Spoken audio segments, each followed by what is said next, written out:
മലയാള നടനും സംവിധായകനുമായ ശ്രീനിവാസൻ 69 വയസ്സിൽ അന്തരിച്ചു.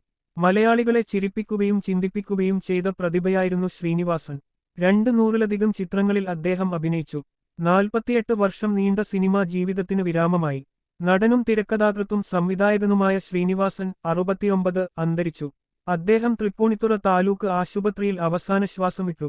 ദീർഘനാളായി ചികിത്സയിലായിരുന്നു. ഇന്ന് രാവിലെ ഡയാലിസിന് വീട്ടിൽ നിന്ന് പുറപ്പെട്ടപ്പോഴായിരുന്നു.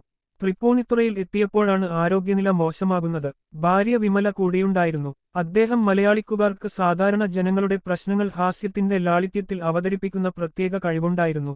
200-ലധികം സിനിമകളിൽ അഭിനയിച്ച അദ്ദേഹം മലയാളികൾ ഒരിക്കലും മറക്കാനിടയില്ല. ഗാന്ധിനഗർ രണ്ടാം തെരുവ്, നടോടിക്കാട്ട്, ഇട്ടി.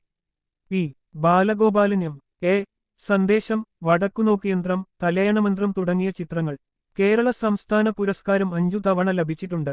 എഴുതിയും സംവിധാനം ചെയ്തും അഭിനയിച്ച ചിന്താവിഷ്ടയായ ശ്യാമളയും വടക്കുനോക്കിയന്ത്രമയും ദേശീയ അവാർഡുകളും നേടി. അദ്ദേഹം 1956 ഏപ്രിൽ 4 തലശ്ശേരി അടുത്തുള്ള പായത്തിൽ ജനിച്ചു. കതിരൂർ ഗവൺമെന്റ് സ്കൂളിലും പഴശ്ശിരാജ NSS കോളേജിലും പഠിച്ചു. പിന്നാലെ മദ്രാസിലെ ഫിലിം ചേംബർ ഇൻസ്റ്റിറ്റ്യൂട്ടിൽ നിന്ന് ഫിലിം ആക്ടിംഗിൽ ഡിപ്ലോമ നേടി. 1977-ൽ പി. എ. ബാക്കർ സംവിധാനം ചെയ്ത മണിമുഴക്കത്തിൽ അഭിനയിച്ചാണ് സിനിമയിലെത്തിയത്. 1984-ൽ ഒടരുതമ്മാവ ആലാരിയാം എന്ന ചിത്രത്തിന് കഥ എഴുതി.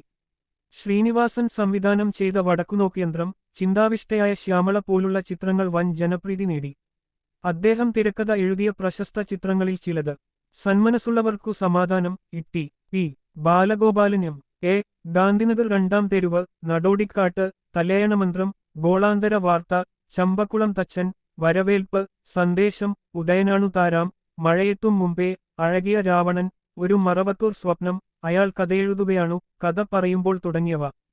2018-ൽ പുറത്തിറങ്ങിയ ഞാൻ പ്രകാശനായിരുന്നു ശ്രീനിവാസൻ തിരക്കഥ എഴുതിയ അവസാന ചിത്രം.